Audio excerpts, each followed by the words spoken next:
સુરતમાં વિદ્યાર્થીની આપઘાત કેસની તપાસમાં 5 સભ્યોની કમિટી, આરટીઈના 68 વાલીઓને ડીઓએ બોલાવ્યા। સુરતના ગોડાદરા વિસ્તારમાં ધોરણ 8ની વિદ્યાર્થીની સોમવારે સાંજે ગળે ફાંસો ખાઈ જીવન ટૂંકાવ્યું હતું। જોકે સ્કૂલની ફી ન ભરતા સ્ટાફ દ્વારા વિદ્યાર્થીને ક્લાસમાં ને ટોયલેટ પાસે ઊભી રાખવામાં આવતા આ પગલું ભરી લીધું હોવાના પરિવારે આક્ષેપ કર્યા છે।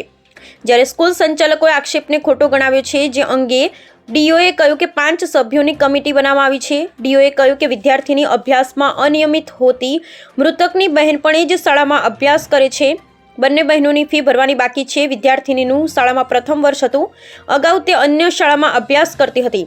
ફી બાબતે વિદ્યાર્થીનીએ આપઘાત કર્યો છે તેવો મૃતક પરિવારને આક્ષેપ કર્યો છે। ત્યારે ડીઓની ટીમ આજે રિપોર્ટ સબમિટ કરે તેવી શક્યતા છે। જિલ્લા શિક્ષણાધિકારી દ્વારા 68 વાલીઓ સામે ફોજદારી ગુનો દાખલ કરવાના મામલે નિવેદન આપ્યું હતું।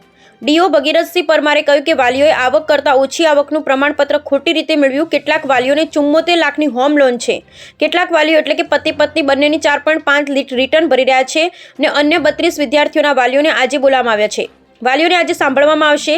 જરૂર જણાય એ વાલીઓ સામે પણ ફોજદારી દાખલ કરવા સૂચના અપાશે। હજી પણ ઘણી સ્કૂલો આવી રીતે આગળ આવી રહી છે જ્યાં ગેરકાયદેસર પ્રવેશ લેવામાં આવ્યા છે। Bureau report Sunil Ganjawala, Surat. RT અંતર્ગત ખાનગી શાળાની અંદર 25% પ્રવેશ આપવા માટેની જે જોગવાઈ છે, જે અંતર્ગત જે વાલીઓએ આવકના ખોટા પુરાવાઓ રજૂ કરી અને પ્રવેશ મેળવેલ છે તે વાલી વિરુદ્ધમાં પોલીસ ફરિયાદ દાખલ કરવા માટે શાળાના આચાર્યને અધિકૃત કરવામાં આવ્યા છે।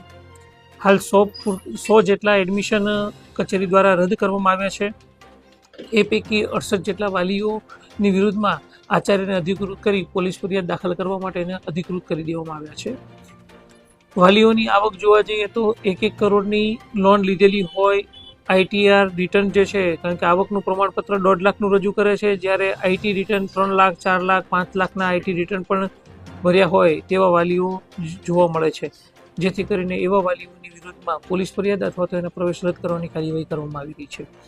આ વાલીઓના પ્રવેશ વર્ષ 2024-25 પૂર્ણ થયે વિદ્યાર્થીઓના પ્રવેશ રદ થશે। આરટી અંતર્ગત વાલી ઈચ્છે તો એ જ શાળાની અંદર પ્રવેશ ચાલુ રાખી શકશે ફી દઈને, અથવા તો અન્ય શાળાની અંદર આ વાલીઓ પોતાના બાળકનું એલસી લઈ અને પ્રવેશ મેળવી શકશે।